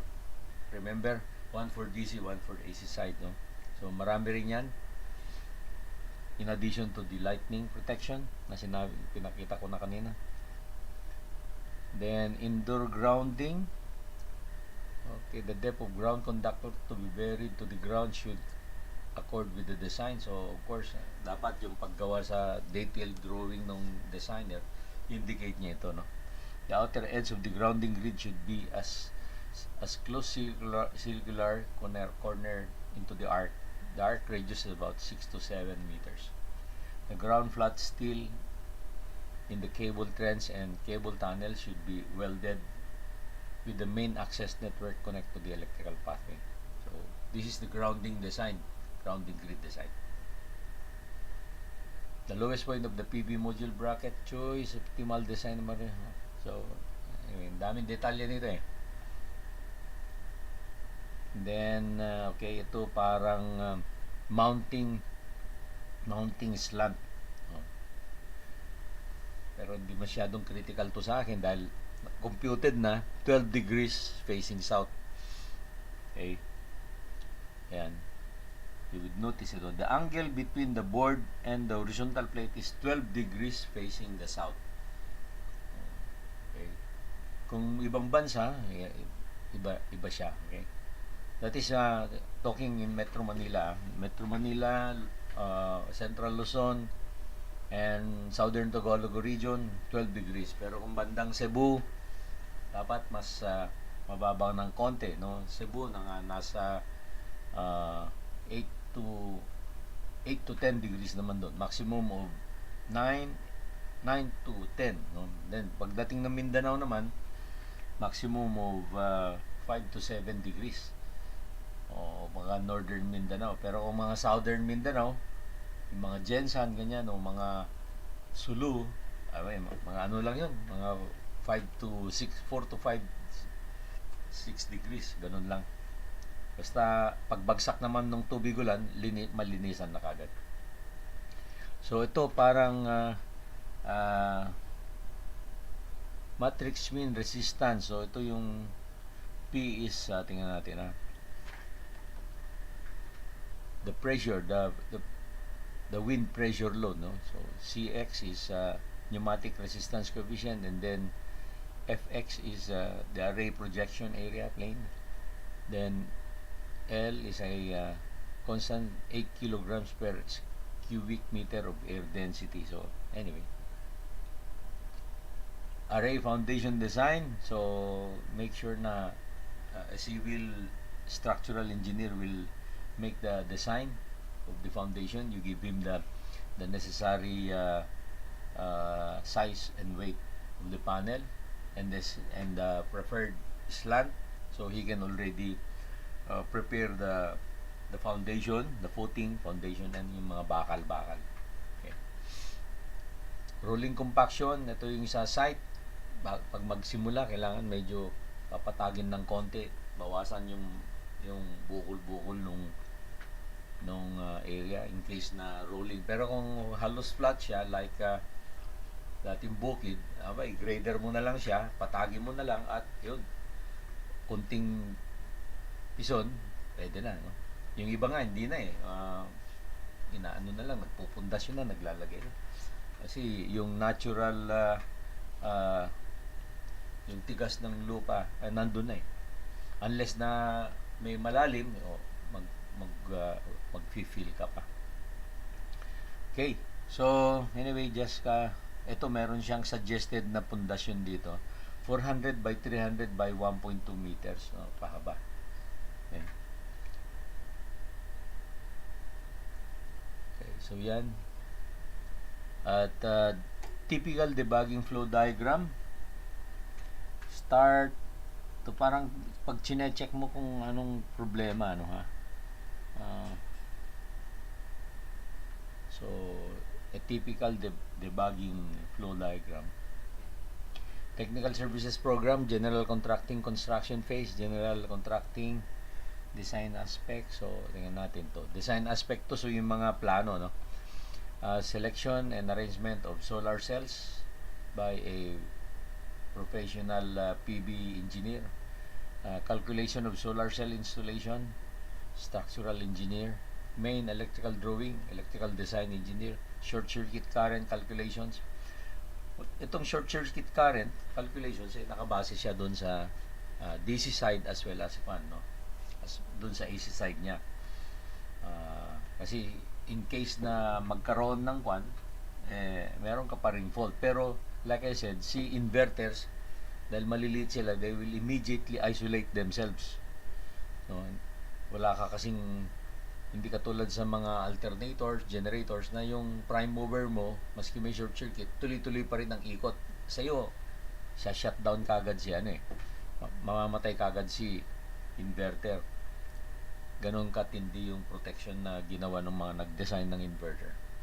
Okay, so electrical equipment layout, mga substation, switchgear, planning cable. So ito yung cabling mo between the panel, solar panel to the combiner to the to the inverter, and then AC side from the inverters going to the main switchboard, collecting the AC side until you go to the substation transformer, first stepping up, and then you go to a bigger substation, stepping up at 13.2 kV up to maybe 69 kV. Yan. And then kay NGCP naman 69 up to 230 kV. Electronics, so ito yung network monitoring, then and system channel, so communication naman ito.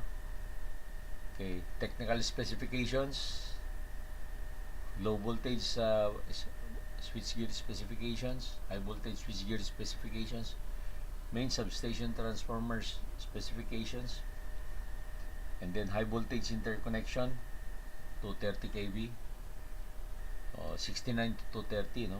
Then construction specifications, bill of quantities, orientation and training of operation and maintenance personnel. Ang nakaligtan dito is yung testing and commissioning engineers, no? Yung pag-testing. Okay, so anyway, andito yung supplier to provide after sales service. The various ano ba to? Let me see. Training contents, so training requirements. Then after sales, you might want to specify yung after sales requirement mo. After the installation and commissioning, meron silang sales service experts na mag-advise, no?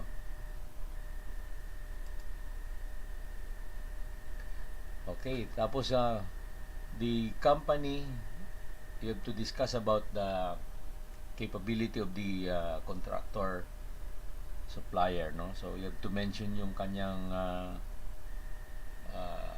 capability niya kasi itong solar dahil bago lang to, kailan lang to, mga yun nga 2008 sa atin eh.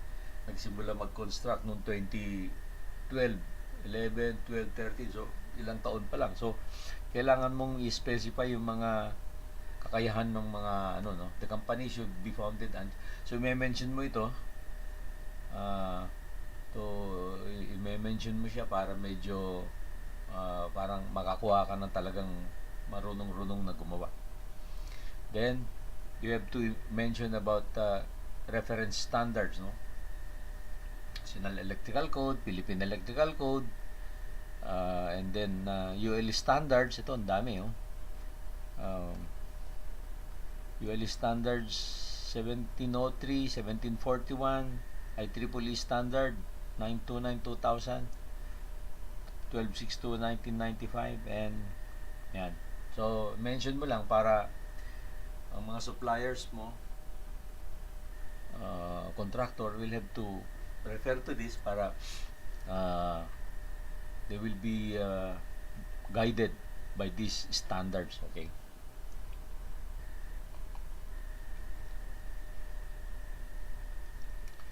Then specs ng mga equipment: junction box, IP65, backsheet, cells, glass, aluminum frames.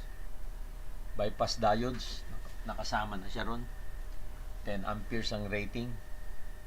Up to 72 cells na ngayon ang technology na lumalabas, kasi dati 60 cells lang, kaya ngayon 72 cells na. Mas mataas na ang output.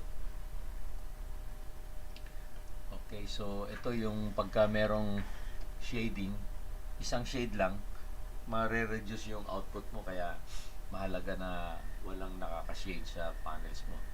Operating voltage: in the event of a bypass diode failure, they must be replaced by the original bypass diodes. Okay. So i-specify mo na mag-spare. You have to provide spares. I mean, the supplier, contractor will have to provide spares ng diodes para may pamalit sa mga masira. Warning: hindi pwedeng gumamit ng ibang spares kasi kailangan mag-match sa the same components na nakakabit, yun dapat ang spares. Mechanical assembly of the modules. So ito naman yung mounting. The standard should be this one, 2002-91 EEC energy efficiency. And again, na-mention na naman yung 12 degrees. Cable glands, so sa connection naman to. Connection. Other racking system that are different from the prescribed ones are acceptable, blah blah blah. Then some of these are detailed guides. So okay, locating the protection fuses. Fuses, but breakers can also be used. So daming detalye, no, ha? Then protection fuses 20 amperes. Ito yata sa AC side to eh. Let me see, tama. Okay. Ensure the module is located approximately. It must be placed beneath the shade of the street lights. So anyway, mapupunan nyo parang some of the items are nauulit eh. So anyway, yung pinagkunan ko kasi nito, hindi lang iisa eh. So meron nauulit, pero namang wala dun sa naunang kong pinagkunan. Okay. Ayan, anyway, so yan, katulad nito, andito na naman yung junction box explanation.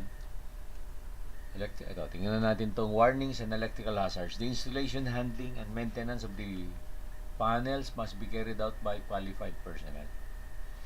For information purposes, they should be wearing safety, so PPE, no? So So, we have to be careful dahil yung connected in series ng mga yan, pag naarawan, could reach almost 1,000 volts. So, alam nyo naman ang DC, mas lethal siya kaysa AC.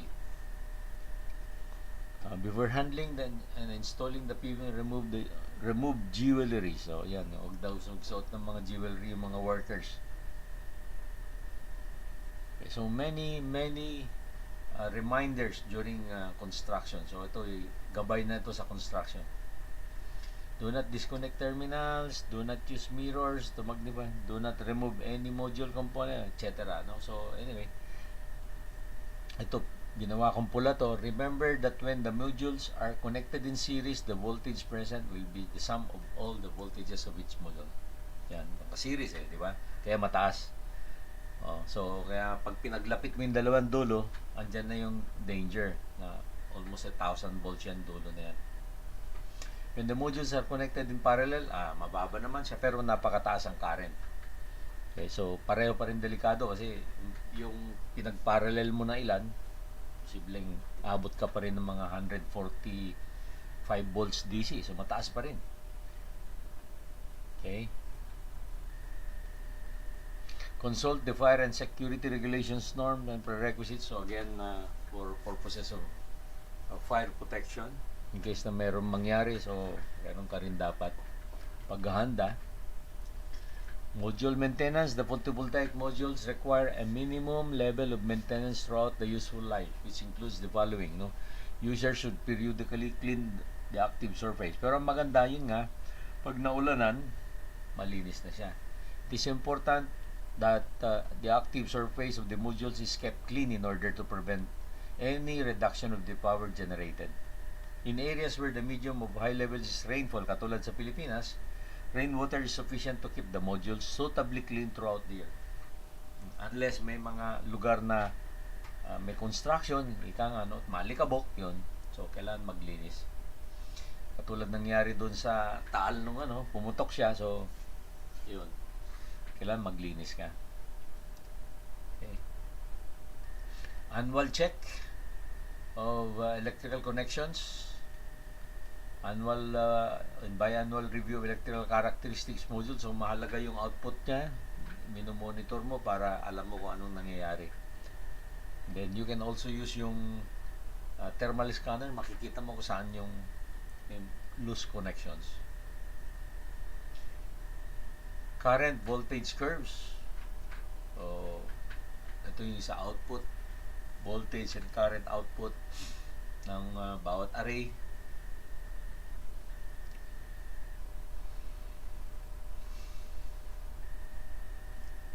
Grounding the modules, no?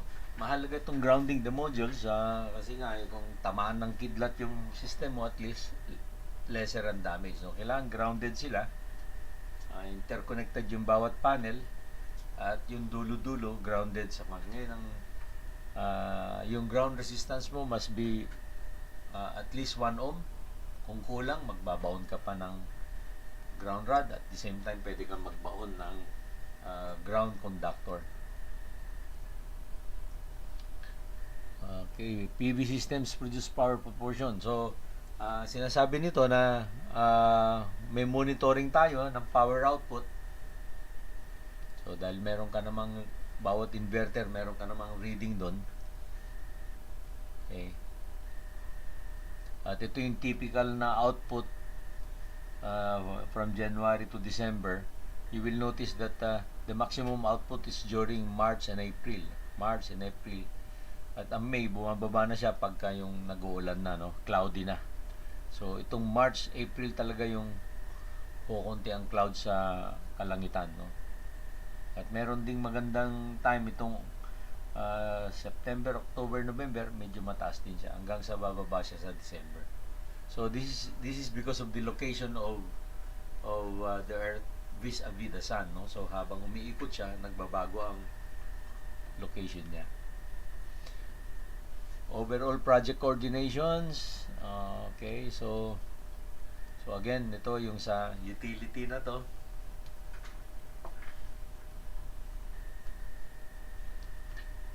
Fortunately, the PB has a well-developed set of utilitarian standards, making process fairly straightforward. However, utilities are generally cautious since most have little experience in interconnecting PV systems. No? The key point is to involve the utility as early as possible in the installation. Most knowledgeable knowledge have adopted IEEE 929-2000 recommended practice for utility interface photovoltaic system. So yan. So pwede nating i-download to from IEEE. Okay.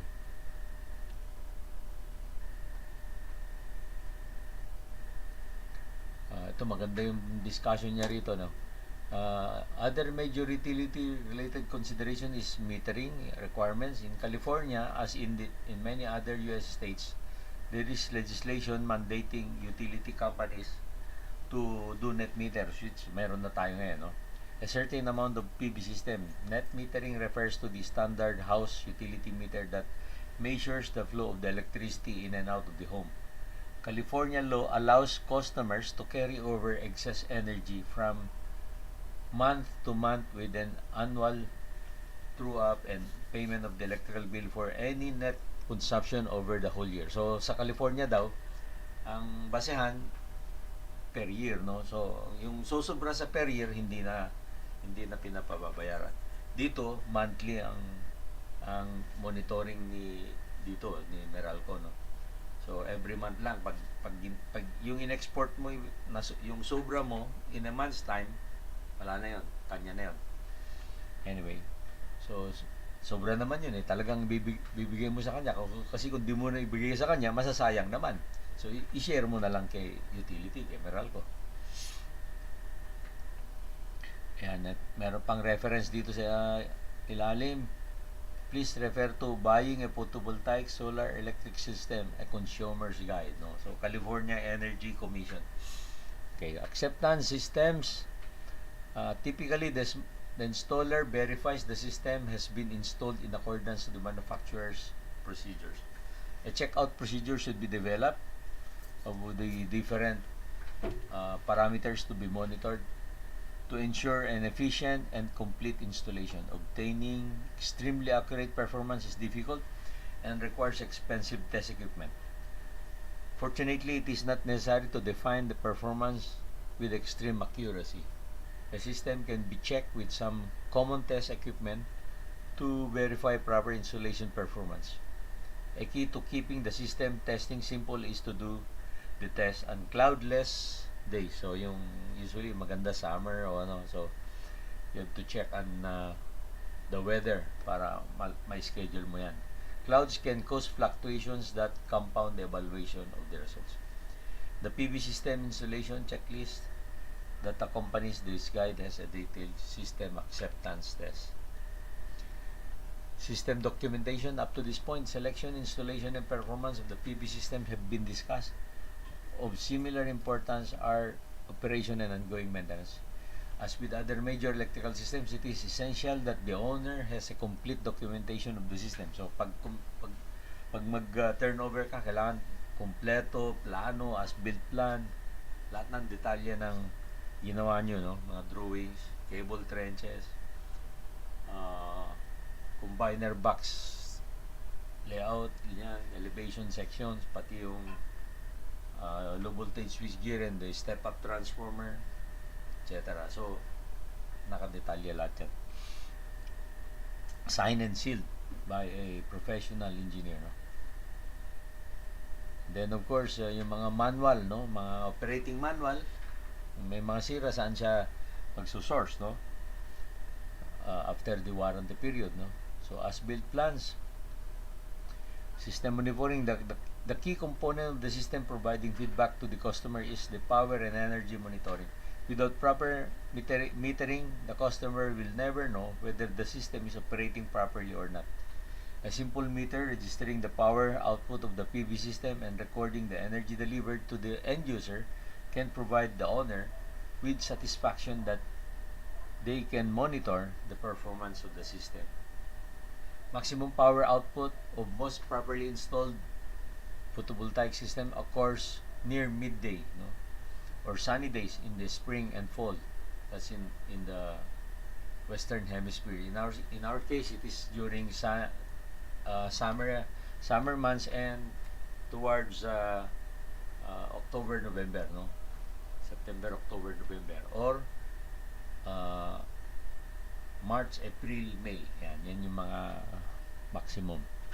If owner fully understands these characteristics, they will not be disappointed with unavoidable low output in the middle of taglamig, no, yung mga bandang December. The meter is also a way of proving to the owner that the equipment is properly installed. Often the owner's primary indication of whether they feel the system is operating properly or not is their monthly revenues. For say a homeowner suddenly has an increased electricity bill, he or she may assume the system is underperforming. A meter can help avoid disputes between the installer and the owner by showing that the system performs as advertised. One of the attractive attributes of the photovoltaic system is the low maintenance. However, even electrical systems need to be maintained from time to time. With proper metering, an informed owner can easily determine if their system is operating properly or not. It is important that the owner have contact information of contractors that can perform the maintenance. Although many areas do not have full-time contractors, it is always helpful to provide a list of 2 or 3 local contractors that offer PV maintenance services. Along with information on local contractors, the system warranty information should be provided so that the customer clearly understands what is and is not covered in the warranty. Okay. So now we are on the last portion. Purposedly, ginawang malabo lang tong mga succeeding drawings just to protect the one that where we got the documents, no? So ito medyo malabo lang. Usually the usual specifications, datasheets of the panel, datasheets of the inverter, and kulang ito kasi dapat yung mga substation mo lahat nakasama lahat ang kanilang datasheet sa plano, no? Yan, so pinapakita lang yung layout ng mga system. Ayan, itong succeeding drawings nito just simply show the itong pagitan nito, yan yung space for reaching out to the panels. Pero siyempre, pwede rin magkakalayo yan, depende doon. Katulad yung nakita nyo kanina, yung isang project, malalayo sila kasi rolling terrain masyado eh. Pero kung flat ka, malamang ganito itsura pag flat yung lupa. Okay, then you have to include all other details like ito, mga specifications ng pundasyon, mounting, etc. At ito yung mga detalye ng mounting, yan katulad nito. Tsaka yung detalye ng mga pundasyon, footing, biga, etc. Yan. Elevations, okay, and plans, no? And the riser diagram, okay, so you will notice that ito yung sinasabi ko kanina na meron kang step up sa transformer substation from 400 volts step up mo sa higher level, no? So itong side nito could be 13.2 kV. Tapos mula rito 13.2 kV papunta ka na sa 69. Kung 69, pwede ring ito 69 going up to 230. Depende, no? So this is just a typical diagram of the entire system. Pero pwedeng mas mas detalye pa, mas malaki pa, depende sa laki, no? 5 megawatts lang to, kaya lang to, up to 69 kV lang to. Pero kung meron kang mga siguro mas malalaki pa, pwedeng meron ka pang third transformation. So ito is 400 to 13.2 and maybe this is 13.2 to 69. ang next mo dyan will be 69 so 230. Okay? So, ito parang communication system, monitoring ng eskada mo. Okay? At ito another drawing showing the eskada monitoring kung saan nakalagay yung mga monitors mo. And some sample layout of the office. Okay, office. And a schematic lang nung buong area where you would see the panels and the different substation. Then it goes to the main substation bago papunta na sa grid. Okay. Yan. Medyo pinaspasan ko na kasi hindi na naman okay yung ano ko. But anyway, let me go back to the front part and let me visit the chat. Okay, so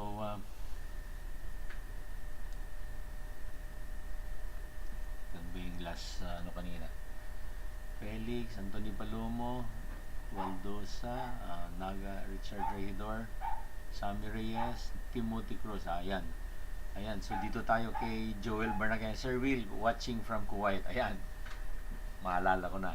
Joel, you are in Kuwait. Kasi yung ibang kasama mo dyan, nasa Qatar, nasa Qatar yata, nasa Saudi. Anyway, nakakatuwa, no?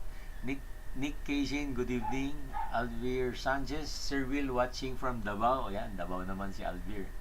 Good day, saan ka sa Davao, Alvir? Are you in Davao City or in Tagum or in Digos or in Mati? Anyway, may marami tayong kaibigan din dyan, no? Nick Laksamana, Sir Will, right now, ano ang mga government agencies involved sa solar power installation sa bansa?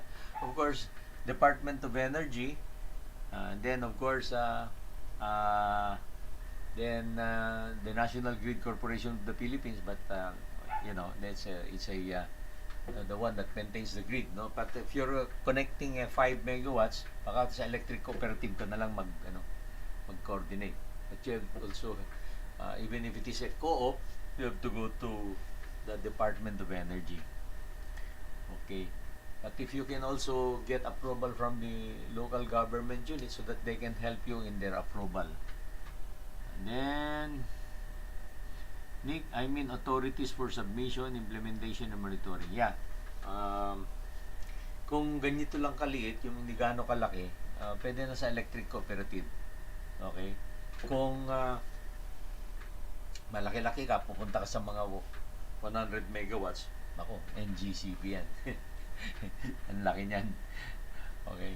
Pag mga 3 megawatts, 5 megawatts, 10 megawatts, baka pwede na sa co-op yan. O kaya meron kang export processing zone, di ba? O kaya meron kang industrial city. Okay? Timothy Cruz, Sir Will, pwede po bang basis yung interconnection point sa substation ng NGCP or DU for calculating the fault carrying calculation? Yes. Okay. Pero sabi ko nga, yung mga inverters mo na nakakalat doon sa power plant mo, the moment na nakita nila na merong short yung sa labas, isolate sila kagad. Mag-isolate sila kagad. Kasi yung inverters, electronic ang kanilang switching. Hindi yung mga mechanical circuit breaker, no? Hindi ganun. Okay? So, ayan. Meron pa pala. Ray Anthony Polo, do we need government permits for installation of... Yes, of course. Kailangan ng government permits. Ang laki na nito eh. Elmer Fortades, good evening, Sir Will. Good evening. Mark Anasio, thank you, sir, once again for this webinar. What do you usually recommend for cabling installation? Will it be direct buried or above ground? I would suggest direct buried kasi mas mura siya eh. Besides yung direct burial cables mo, nalalamigan na siya. Okay, nalalamigan. At usually, ang ginagawa dyan, pinapatakbo mo siya sa meron ka dapat indicators ng cable marker sa ibabaw para alam mo na dyan dumadaan. Okay, tapos yung kable mo kasi, kunyari, ayan yung trends mo, andyan yung kable, buhangin sa ilalim nun, buhangin din sa ibabaw. So, ayan yung kable. Andyan, no? Mga ganyan. Nasandwich si kable ng fine sand, no? Kunyari, purak sand, o kaya Boracay sand. Pinong-pino, no? Tapos bago yung lupa. Okay, so, ganun. Hindi naman kailan masyadong malalim.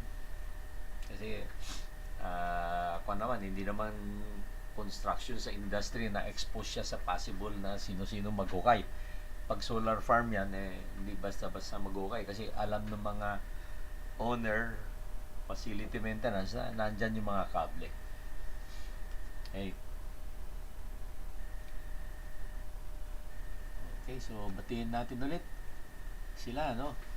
Alfred Hamillarin, Rowell London, Nick Lacsamana, Bonnie Merano, Jan Ducos, Mark Arvel Singson, Joel Barnaquea, Pen Bascos, Felix Cawile, Ray Anthony Palomo, Eric Christian Baldusa, Richard Raydor, Sammy Reyes, Timothy Cruz, Nick Casin, Alvir Sanchez,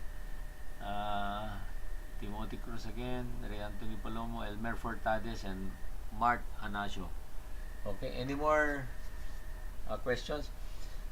Kung sino yung baka sa grupo meron nandito yung naka-enroll ngayon sa CREX Batch 4. Anyway, we'll give you first a copy of this but we will edit it first kasi may mga nakita akong mga ang tawag nito, mga grammar mga typographical saka mga grammar error. So anyway, give me time to but we'll give you a copy yung mga naka-enroll sa CREX Batch 4. Yung ongoing CREX Batch kasi ang kwan nito is writing, is doing a project, a solar project, plus doing the technical report. So yun ang mabigat dito sa solar CREX yung you have to make your own solar rooftop project, minimum solar rooftop, maski maliit lang, and then you have to write a technical report on this. Yung nilagay ko dun sa how to prepare technical specifications na gabay dun, halos ganun Then of course, kukompletoin mo, kompleto ng drawings, bill of quantities. So ito, may ma-pick up din ka rin dito mga idea dyan. Pwedeng ilagay sa Then all other references needed to put it in there in your book.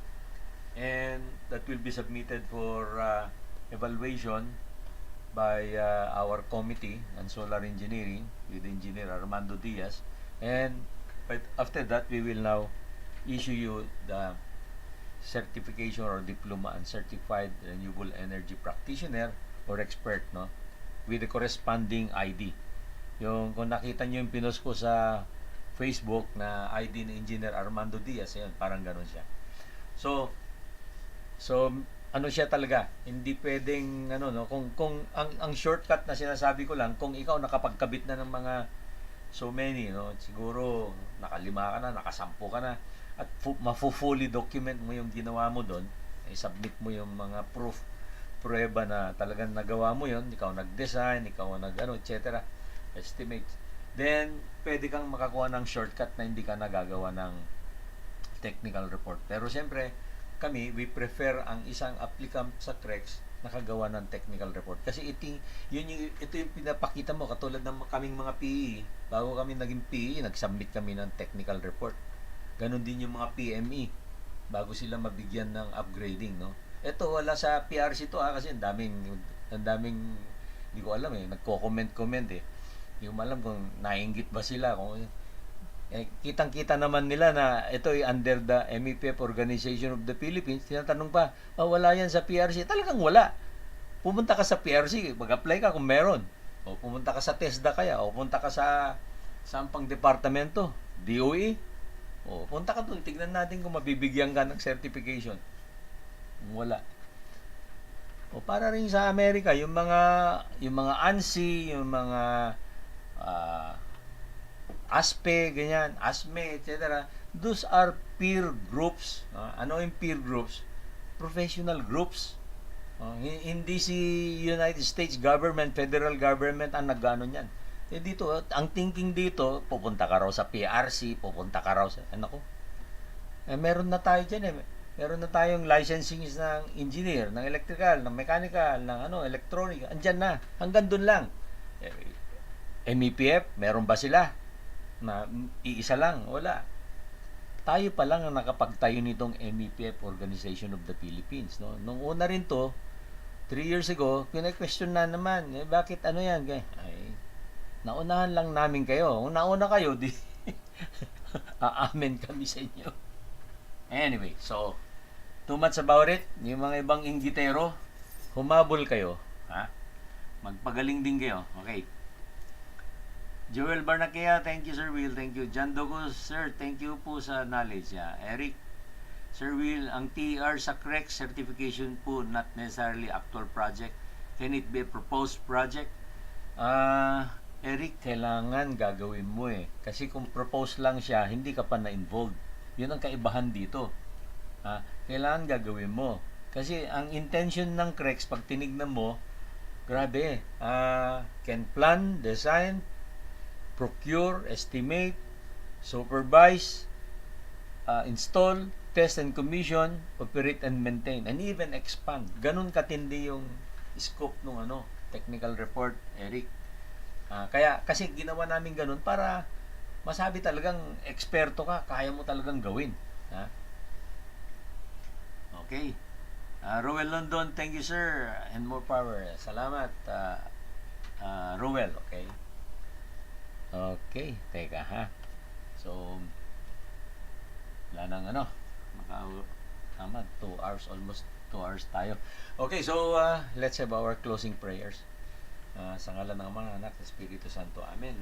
Panginoon, salamat ulit sa pagkakataon na makapaglingkod. Salamat ulit sa pag-aayos mo ng aming panahon para magkasama-sama kami virtually. Salamat po sa gabay, salamat po sa biyaya. Salamat po sa nilalayo mo kami sa mga sakit, lalo na itong COVID, at salamat po sa nilalayo mo kami sa mga disgrasya, mga aksidente. At sana, Panginoon, tuloy-tuloy mo kaming gabayan sa mga darating pang mga panahon, at sana'y bigyan mo kami ng pagkakataon para makarecover na dito sa pagbagsak ng aming ekonomiya, na sana'y kami makabalik na ulit sa dating sigla ng ekonomiya, at pati na rin sa aming mga buhay, Panginoon. At lahat ng ito ay aming tinataas sa iyo, dakilang Ama, sa ngalan ng anak na si Jesus. Amen. Okay, so may bati ulit dito. Eric, noted po sir, thanks sa enlightenment. Yeah. Bonnie, thank you sir, ask po ako ng copy of present. Yes, but we'll have to modify it first, Bonnie, ha. May mga nakita ko, then yung mga naka-enroll lang, yung unahin ko silang bigyan. Okay, so if you don't have any questions anymore, ladies and gentlemen, we're now going to close the live stream unless meron pa kayo. So those na you might want to catch up, just before I started the live stream, merong PRC registered professional na naka-base sa Bermuda, Bermuda sa Caribbean, dalawa sila nandun, pero yung isa humabol siya, nasasama rin dito sa CREX program. So all over the world.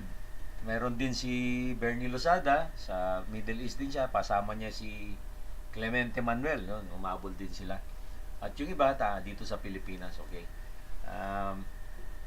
Okay, so Alvir, ang kasama na pala rito na taga Davao, si Mark Ray Veralio, yung dating president ng IIE Northern Davao Chapter, si Mark Ray Veralio.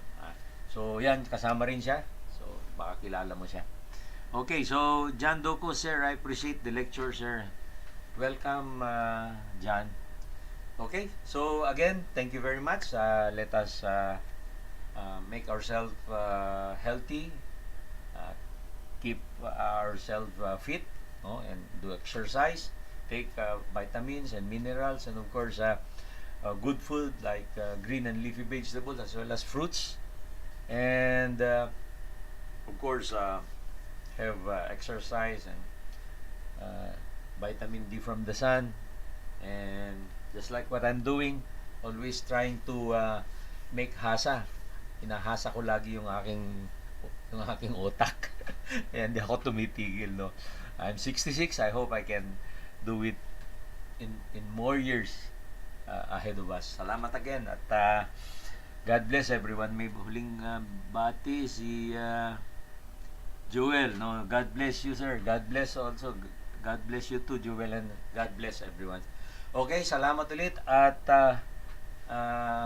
good evening.